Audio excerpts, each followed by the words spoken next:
only for this cake. That's what keeps the crown bright, white, and fluffy. I separated the batter into 2 pans, tapped them on the counter a few times to release them air bubbles, and I baked them at 325. 325.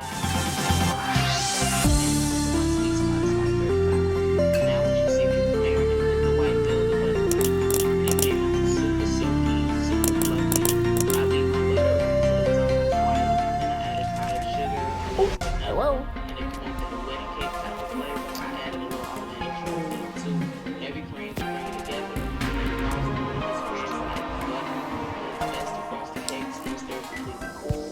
Also, you should do a crumb coat. I skipped it here because I was in a rush, and the cake actually started off looking crazy.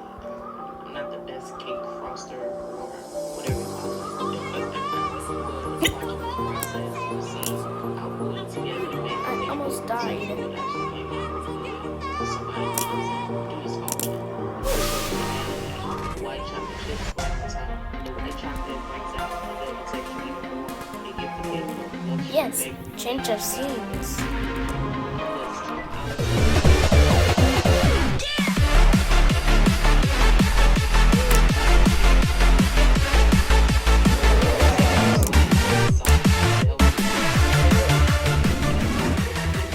If you want the full Let me recipe with the fix exact the measurements, loading. hit my website, uniqueys.net, and as always, you know I had to cook it up.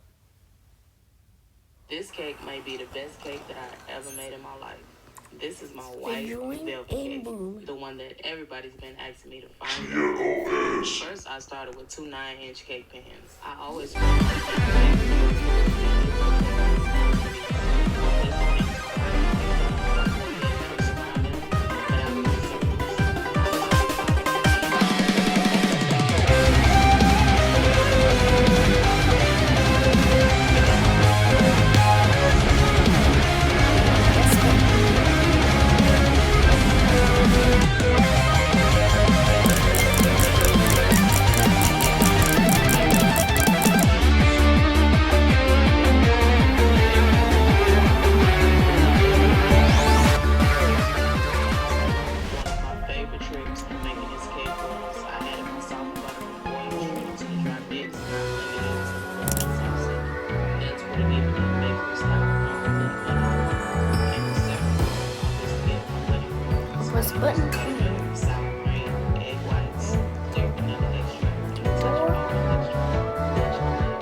Count. Oh, I got this. That's what happens. Okay, change of scenes time.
jumping zip line?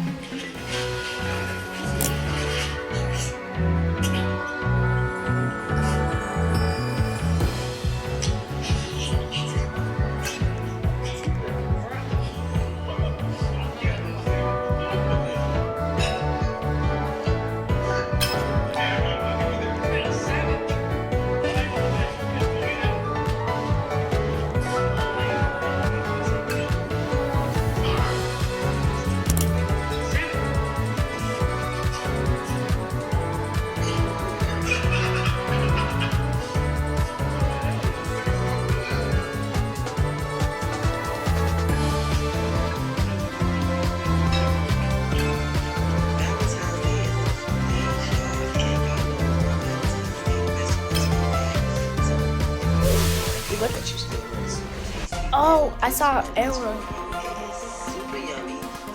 I mean, arrow. I got this. Why'd you let me know? Oh, let me know. Why?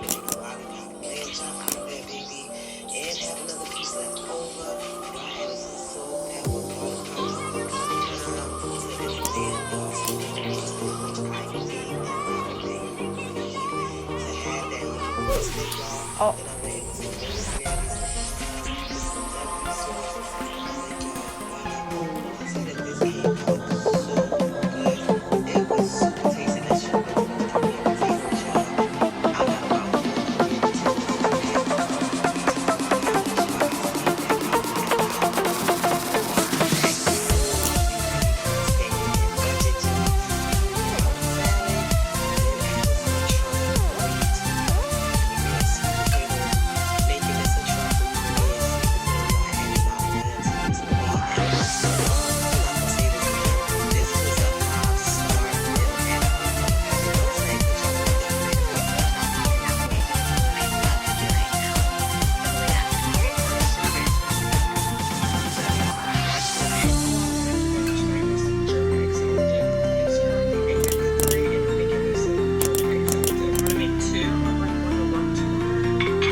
He forgot to place the invisible blocks. He forgot to place the invisible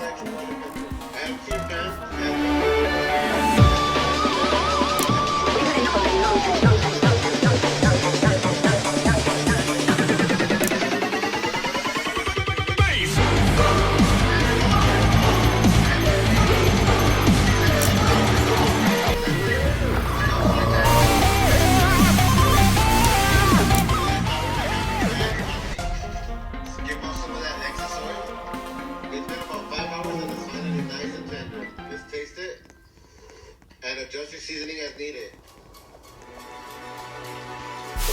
Oh.